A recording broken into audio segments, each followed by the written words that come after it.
श्रीमद् भगवत गीता सिर्फ एक धर्म के लिए नहीं है, बल्कि इसे धरती के हर इंसान को पढ़ना और समझना चाहिए, ताकि वो अपनी जिंदगी में सुख, शांति और सफलता को प्राप्त कर सके। कहा जाता है कि जिस घर में गीता का पाठ हर रोज पढ़ा जाता है या सुना जाता है, उस घर में भगवान श्री कृष्ण आते रहते हैं। श्रीमद् भगवत गीता एकमात्र ऐसा ग्रंथ है जो मनुष्य को जीने का सही तरीका बताती है। गीता जीवन में धर्म, कर्म और प्रेम का पाठ पढ़ाती है। श्रीमद् भगवत गीता का ज्ञान मानव जीवन और जीवन के बाद का जीवन दोनों के लिए उपयोगी माना गया है। गीता संपूर्ण जीवन दर्शन है और इसका अनुसरण करने वाला व्यक्ति सर्वश्रेष्ठ होता है।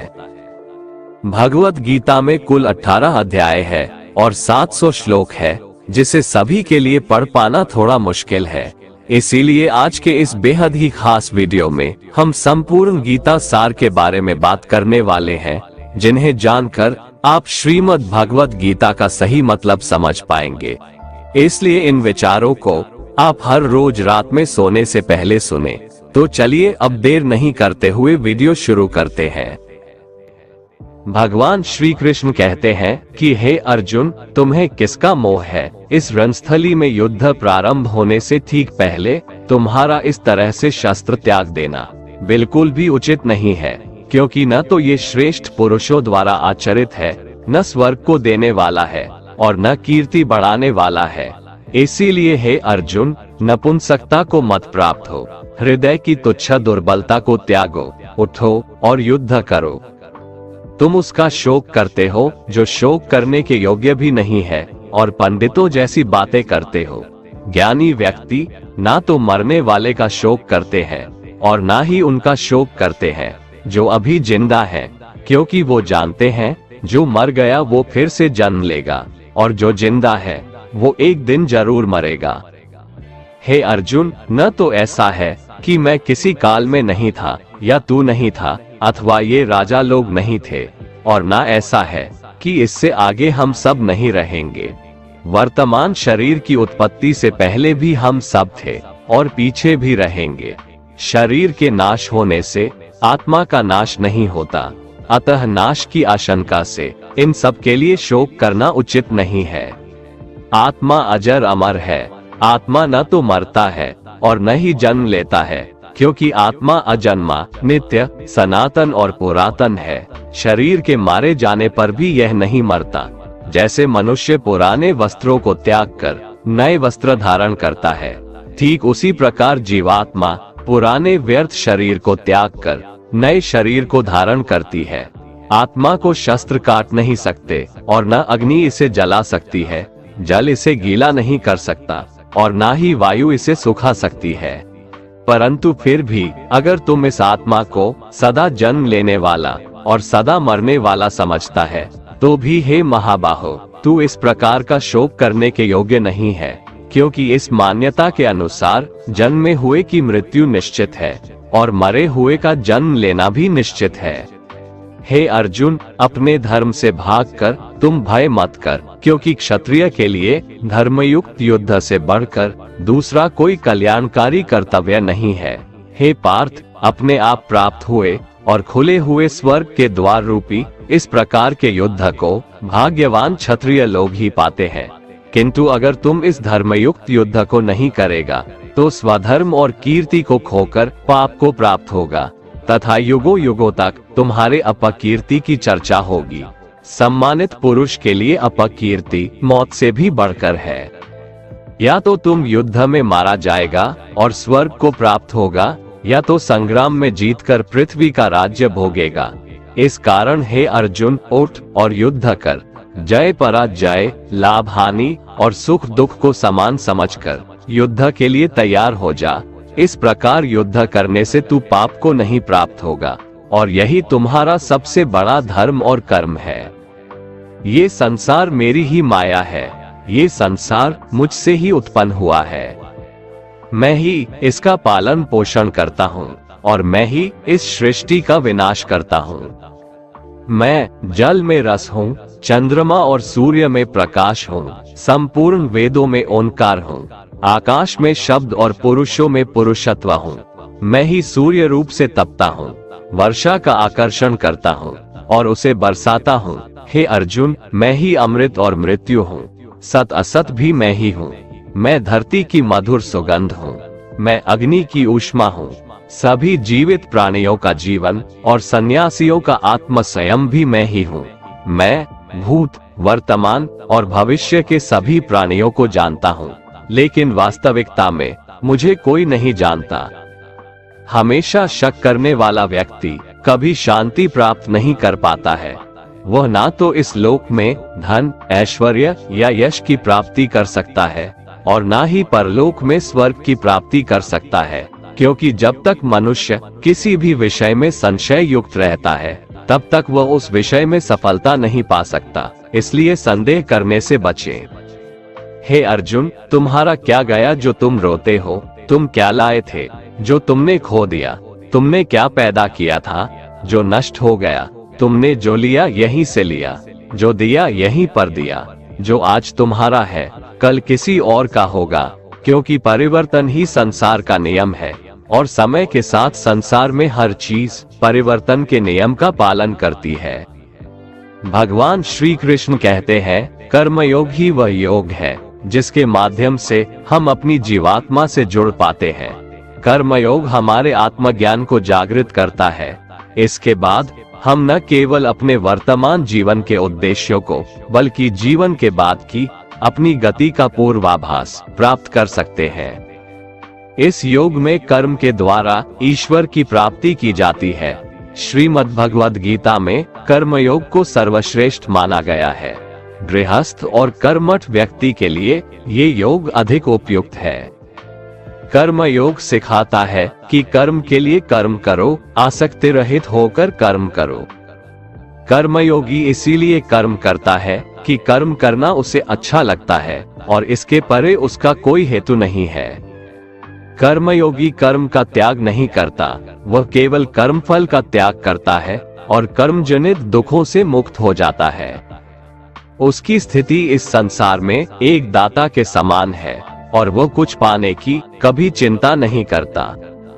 वह जानता है कि वह दे रहा है और बदले में कुछ मांगता नहीं, और इसीलिए वह दुख के चंगुल में नहीं पड़ता। कर्म फल का त्याग कर धर्मनिरपेक्ष कार्य का संपादन भी पूजा के समान हो जाता है। संसार का कोई कार्य ब्रह्म से अलग नहीं है, इसलिए कार्य की प्रकृति कोई भी हो, निष्काम कर्म सदा ईश्वर को ही समर्पित हो जाता है। पुनर्जन्म का कारण वासनाओं या अतृप्त कामनाओं का संचय है। कर्मयोगी कर्मफल के चक्कर में ही नहीं पड़ता, अतः वासनाओं का संचय भी नहीं होता। इस प्रकार कर्मयोगी पुनर्जन्म के बंधन से भी मुक्त हो जाता है।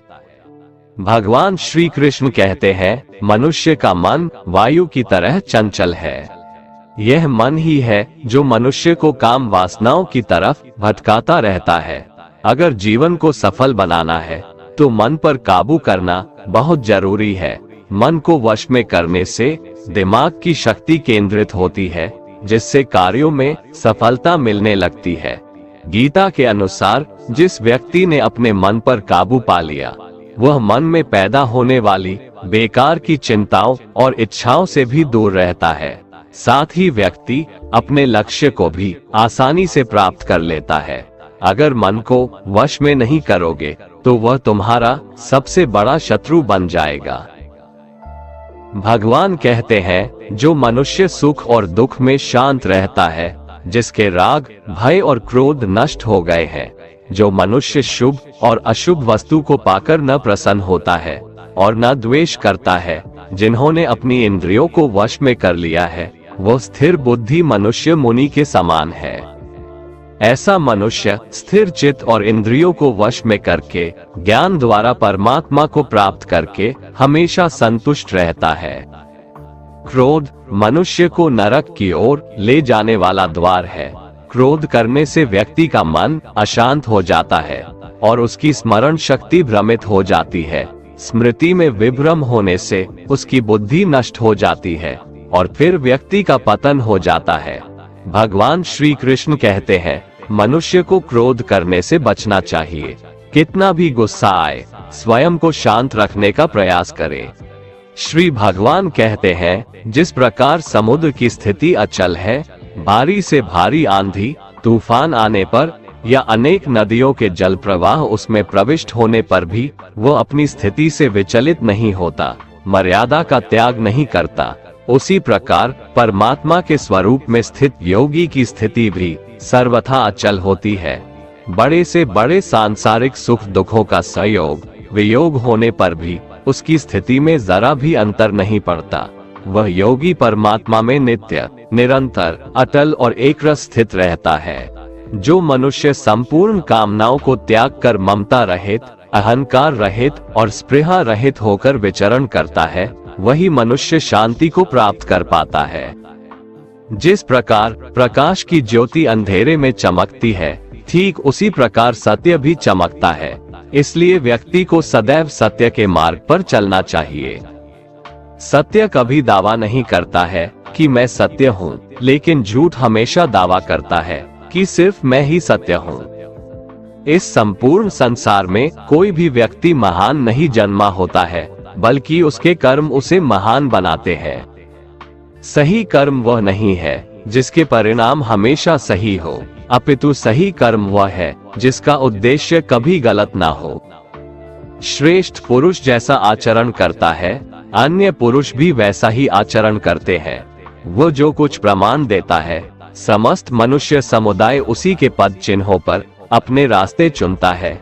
इसलिए सज्जन व्यक्तियों को सदैव अच्छा व्यवहार करना चाहिए। जो मनुष्य ईश्वर में श्रद्धा नहीं रखते, वो अज्ञानी मनुष्य जीवन में कभी भी सुख, शांति और सफलता को प्राप्त नहीं कर पाते।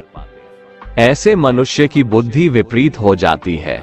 वे लौकिक और पारलौकिक सब प्रकार के सुख साधनों को विपरीत ही समझने लगते हैं। इसी कारण वे विपरीत आचरणों में प्रवृत्त हो जाते हैं। इसके फलस्वरूप उनका इस लोक में और परलोक में पतन हो जाता है। वे अपनी वर्तमान स्थिति से भी भ्रष्ट हो जाते हैं और मरने के बाद उनको अपने कर्मों का फल भोगने के लिए सूकर, कुकर आदि नीच योनियों में जन्म लेना पड़ता है या घोर नरक में पड़कर भयानक यातनाएं भोगनी पड़ती है। भगवान श्री कृष्ण कहते हैं, जो मनुष्य अपने कर्तव्यों का पालन करते हुए विपरीत परिस्थितियों में भी अपने धर्म के मार्ग पर अडिग रहता है और उसके कारण अगर उसकी मृत्यु भी हो जाती है, तो वह मृत्यु भी उसके लिए परम कल्याणकारक बन जाता है और उस मनुष्य को स्वर्ग की प्राप्ति होती है। हे अर्जुन, मेरे और तुम्हारे बहुत से जन्म हो चुके हैं। उन सबको तू नहीं जानता, किंतु मैं जानता हूँ। मैं अजन्मा और अविनाशी हूँ। मैं समस्त प्राणियों का ईश्वर होते हुए भी अपनी प्रकृति को अधीन करके अपनी योग माया से प्रकट होता रहता हूँ। जब जब इस धरती पर धर्म की हानि और अधर्म की वृद्धि होती है, तब तब अधर्म का विनाश और धर्म की पुनर्स्थापना हेतु मैं अपने एक नए रूप को रचता हूँ और लोगों के सम्मुख प्रकट होता रहता हूँ। मनुष्य मेरी जिस भी रूप की पूजा करते हैं, मैं भी उनको उनकी भावना के अनुसार उसी रूप में दर्शन देता हूँ। मनुष्य जिस जिस भाव से मेरी उपासना करते हैं, मैं उनके उस भाव का ही अनुसरण करता हूँ। जो मेरा चिंतन करता है, उसका मैं चिंतन करता हूँ। जो मेरे लिए व्याकुल होता है, उसके लिए मैं भी व्याकुल हो जाता हूँ। जो मुझे अपना सर्वस्व अर्पण कर देता है, मैं भी उसे अपना सर्वस्व अर्पण कर देता हूँ। इस मनुष्य लोक में सांसारिक भोग के लिए लोग इंद्र आदि देवताओं की उपासना करते हैं, क्योंकि देवताओं का पूजन करने वालों को उनकी उपासना का फल तुरंत मिल जाता है। लेकिन मैं ऐसा नहीं करता हूँ। मेरे भक्त यदि सकाम भाव से भी मेरा भजन करते हैं, तो भी मैं उनकी उसी कामना को पूर्ण करता हूँ, जिसकी पूर्ति से उनका विषयों से वैराग्य होकर मुझ में प्रेम और विश्वास बढ़ता है। इसीलिए सांसारिक मनुष्यों को मेरी भक्ति का फल शीघ्र मिलता हुआ नहीं दिखता है और इसलिए वे मंद बुद्धि मनुष्य कर्मों का फल शीघ्र प्राप्त करने की इच्छा से अन्य देवताओं का ही पूजन किया करते हैं। इंसान हमेशा अपने भाग्य को कोसता है, ये जानते हुए भी कि भाग्य से भी ऊंचा उसका कर्म है, जो उसके स्वयं के हाथों में है। जो हुआ वो अच्छा हुआ, जो हो रहा है वह भी अच्छा हो रहा है, जो होगा वह भी अच्छा ही होगा। जो बीत गया उसका तुम पछतावा ना करो और भविष्य की चिंता भी ना करो, अभी तो वर्तमान चल रहा है। जो पुरुष ना किसी से द्वेष करता है और ना किसी चीज की आकांक्षा करता है, वैसा कर्मयोगी पुरुष सन्यासी के समान है, और वह पुरुष सुखपूर्वक संसार बंधन से मुक्त हो जाता है। ना तो मैं किसी के भाग्य का निर्माण करता हूँ और ना ही किसी के कर्मफल का निर्माण करता हूँ। मनुष्य अपने द्वारा किए कर्मों का ही फल भोगता है और उसी से उसके भाग्य का निर्माण होता है। मनुष्य स्वयं ही अपना मित्र है और स्वयं ही अपना सबसे बड़ा शत्रु भी है। ज्ञानी मनुष्य कर्मयोग या भक्ति योग से एक ही जन्म में इस समुद्र रूपी संसार से निकलकर परमात्मा को प्राप्त कर लेता है, और अज्ञानी मनुष्य काम, क्रोध, लोभ, मोह में फंसकर 84 लाख योनियों में भटकता रहता है। भगवान श्री कृष्ण कहते हैं, भगवत प्राप्ति के लिए कर्म करने वाला कोई भी मनुष्य दुर्गति को प्राप्त नहीं होता है।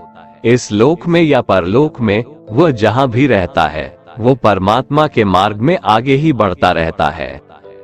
हे अर्जुन, जिनकी बुद्धि माया ने हर ली है, जो जानबूझकर पाप कर्मों में ही लिप्त हैं, जो मुझे जानने की चेष्टा भी नहीं करते, ऐसे मनुष्य को जीवन में और जीवन के बाद के जीवन में भी कष्टों से मुक्ति नहीं मिल पाता है। जो मनुष्य अंत काल में भी मुझको स्मरण करता हुआ शरीर त्यागता है, वह मेरे परम धाम को प्राप्त होता है, इसमें कोई संशय नहीं है। देवताओं को पूजने वाले देवताओं को प्राप्त होते हैं, पितरों को पूजने वाले पितरों को प्राप्त होते हैं, भूतों को पूजने वाले भूतों को प्राप्त होते हैं, और मेरा पूजन करने वाले भक्त मुझको ही प्राप्त होते हैं। इसलिए मेरे भक्तों का पुनर्जन्म नहीं होता। जो कोई भक्त मेरे लिए प्रेम से पत्र, पुष्प, फल, जल आदि अर्पण करता है, उस शुद्ध बुद्धि निष्काम प्रेमी भक्त का प्रेम पूर्वक अर्पण किया हुआ वह पत्र, पुष्प मैं सद्गुण से प्रकट होकर प्रेम पूर्वक खाता हूँ। भगवान श्री कृष्ण कहते हैं, हे अर्जुन, तू जो कर्म करता है, जो खाता है, जो हवन करता है, जो दान देता है और जो तप करता है, वह सब मुझे अर्पण कर, मैं तुम्हें मुक्ति प्रदान करूंगा।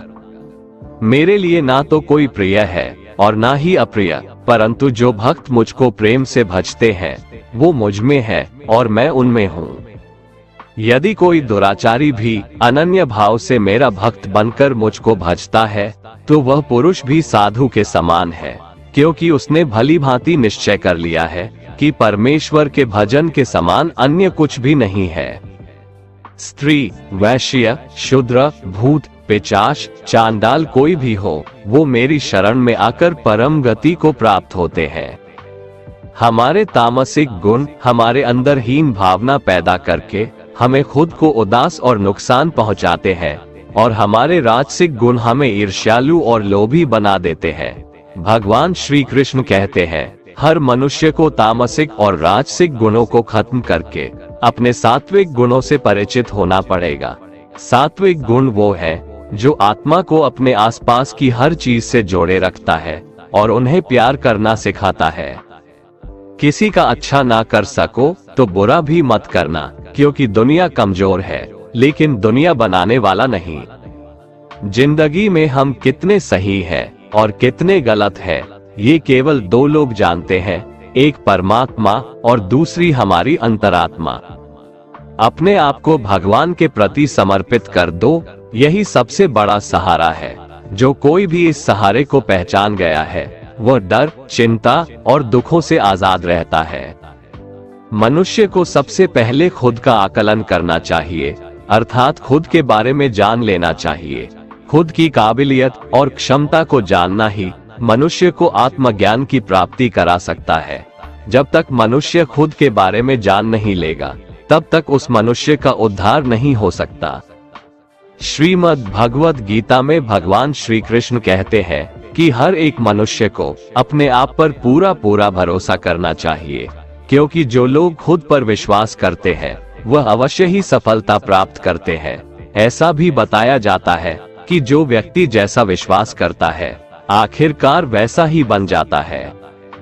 सुख और दुख सर्दी और गर्मी के समान है। आज अगर दुख है तो कल सुख भी अवश्य होगा।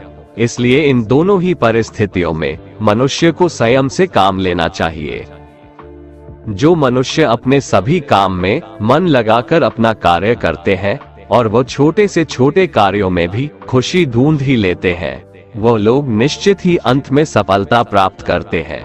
वहीं दूसरी तरफ ऐसे मनुष्य भी होते हैं जो अपने काम को बस एक बोझ समझकर बस पूरा कर देना चाहते हैं और अपने किसी भी काम को सही ढंग से नहीं करते हैं।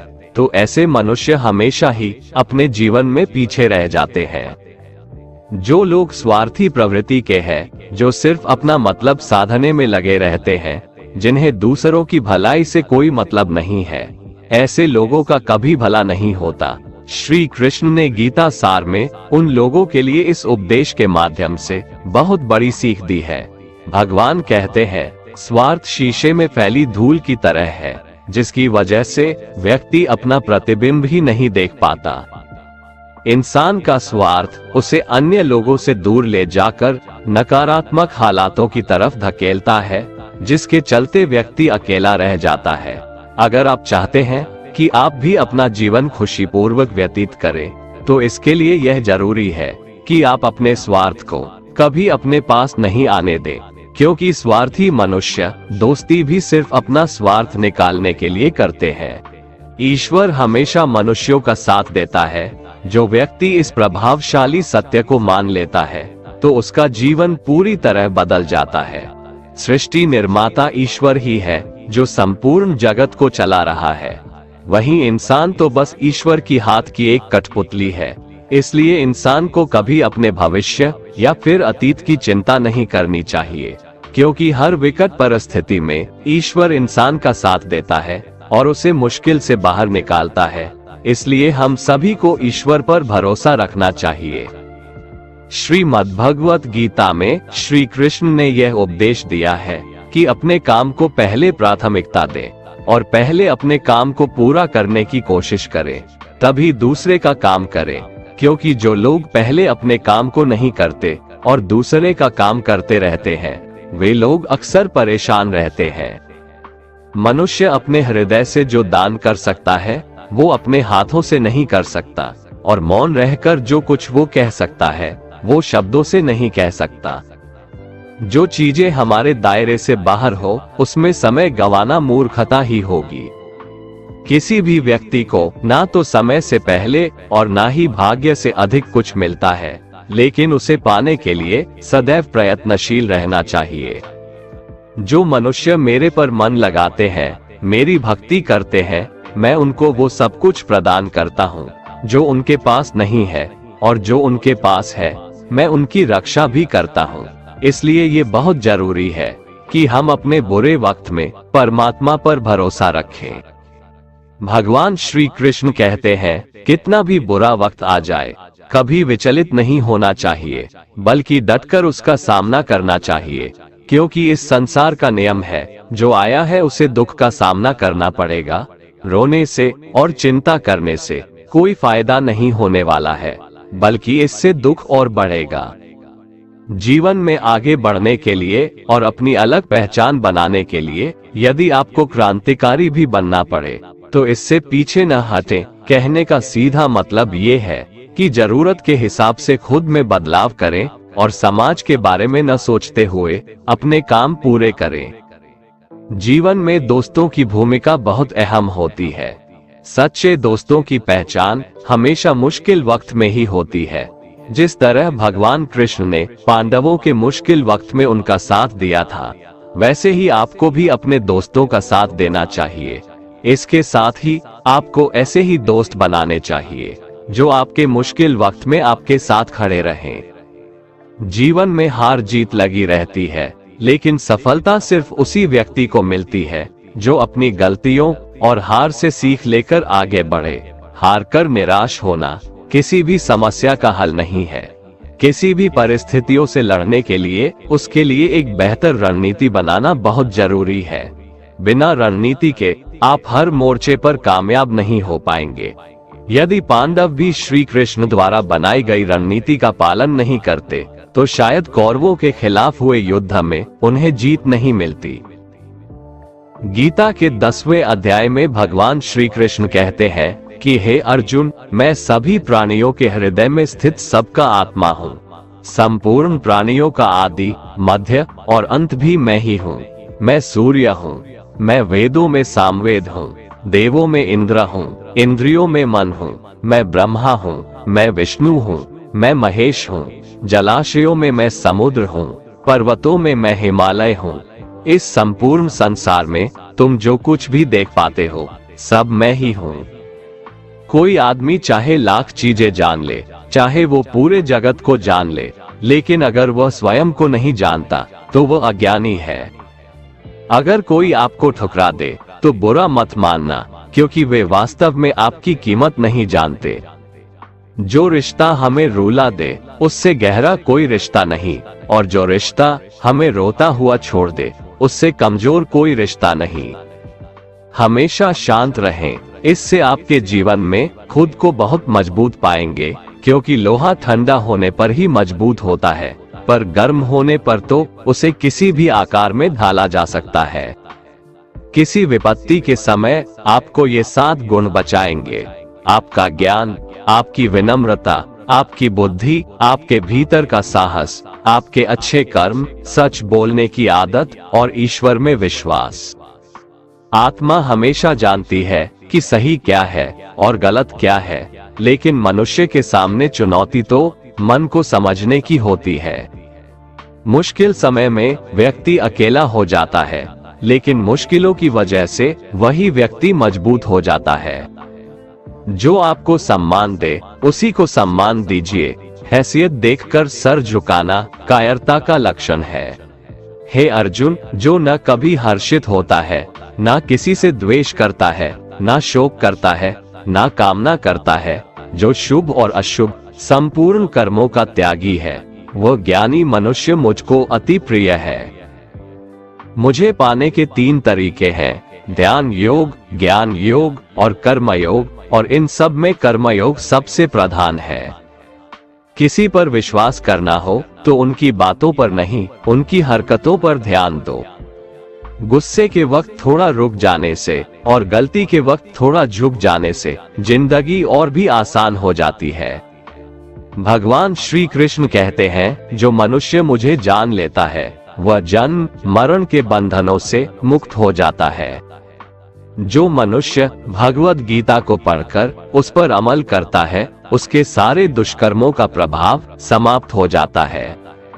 जो भाग्य में है वो भाग कर आएगा, और जो भाग्य में नहीं है वो आकर भी भाग जाएगा। जैसे हवा के झोंके नाव को भटका देते हैं, वैसे ही मनुष्य की इच्छाएं बुद्धि को भटका देती है। एक समझदार व्यक्ति वही है जो दूसरों को देखकर उनकी विशेषताओं से सीखता है, उनसे तुलना और ईर्ष्या नहीं करता। शस्त्र केवल शरीर को घायल कर देते हैं, किंतु शब्द आत्मा को भी घायल कर देते हैं।